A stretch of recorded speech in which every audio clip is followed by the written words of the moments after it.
ตลาดตันเพิ่งดอกชักไก่ในท็อปปิ้งคือคักแท้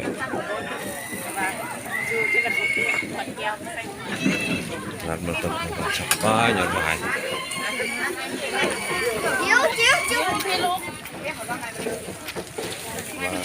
คอปลาคนลุงได้นอนลูกบนนอนคนหลาย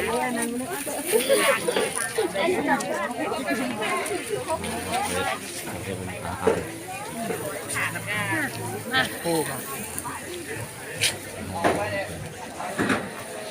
ตลาดซีโอ้ยสัตว์ป่าแคนมัดเท่าไหร่เนี่ยแล้วมาแคน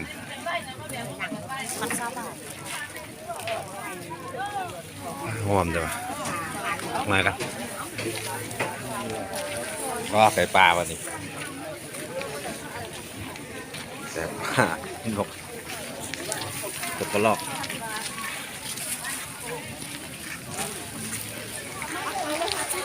โอ้มีกระต่ายเลย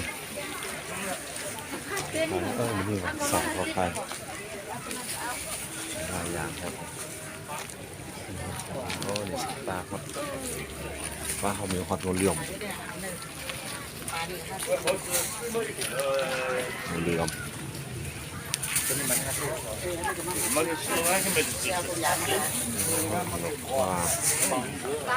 เชียร์มาก็ลอก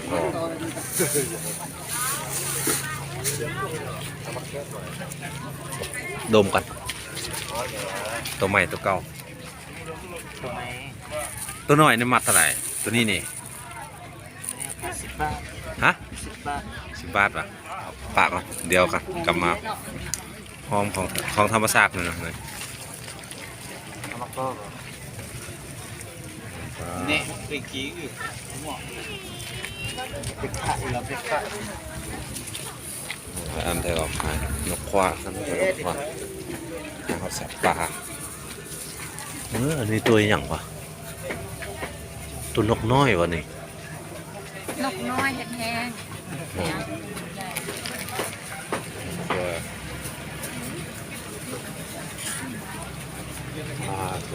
ตัวขาย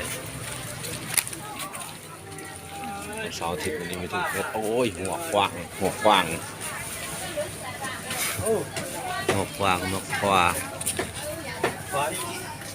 ีทุกประเภทอันนี้ก็ขายทุกประเภทครับ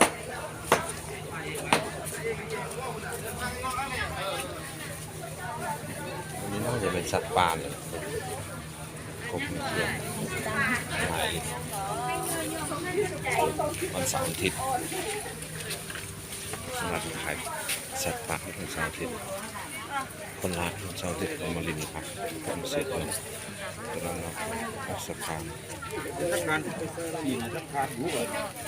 โอ้ยหยุดวายนี่โคตรงามเลย200 ไปสัตว์ป่าไก่หมดนี้มากันตายผมมากันเนี่ยอันนี้กันตายเลยอันนี้กระทงหนึ่ง50 บาทมากันมาไปคั่วกินเลยจะเอาเป็นไปเจ้านกแล้วนะจะเป็นจะเอาฮะนี่เอาหมูตายไปดูหมูตายกับมีตัวหมูตายกับมีจะมันคือกับมดของมาหลายเสียงนะครับเชียงขวาง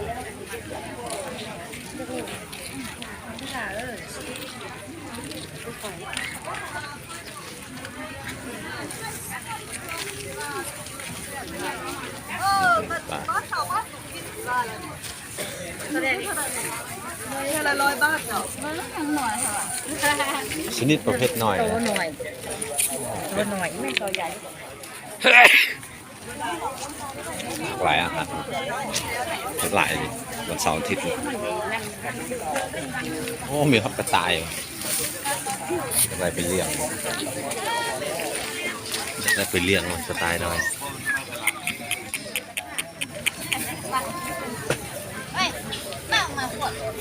เขียดถุง50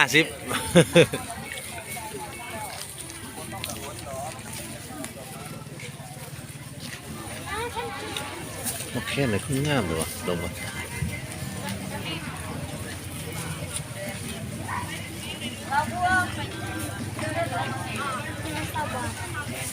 3 บาทใจเย็นเย็นครับคนละตัวว้ายหมดเลยยังบ่ซื้อเลาะก่อนเลาะอาหารก่อนเอาอีกชุด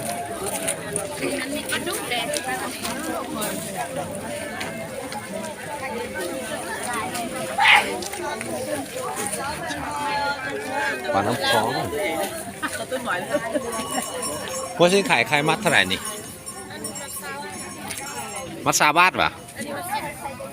ใช่ไหม10 บาทให้มัดหนึง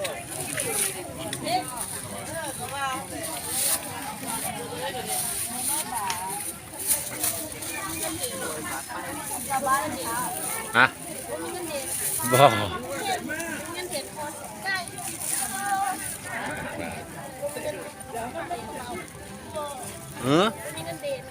มือกันเลื่อนอีกแล้วโน่เมียนเงินเลี้ยงเขาชาวบ้าน เอ้า ต้องมาอะไรเงินเลี้ยงเที่ยง เอาตัวนี้ใส่เจ้าก็สร้างค่ายเครื่องเนาะ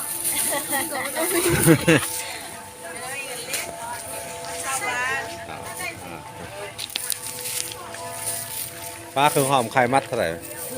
โอ้ดูข้าว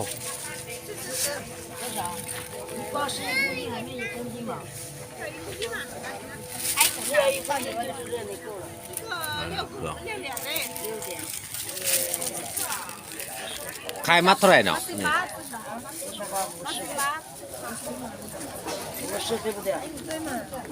่บัวพวกนี้เนาะ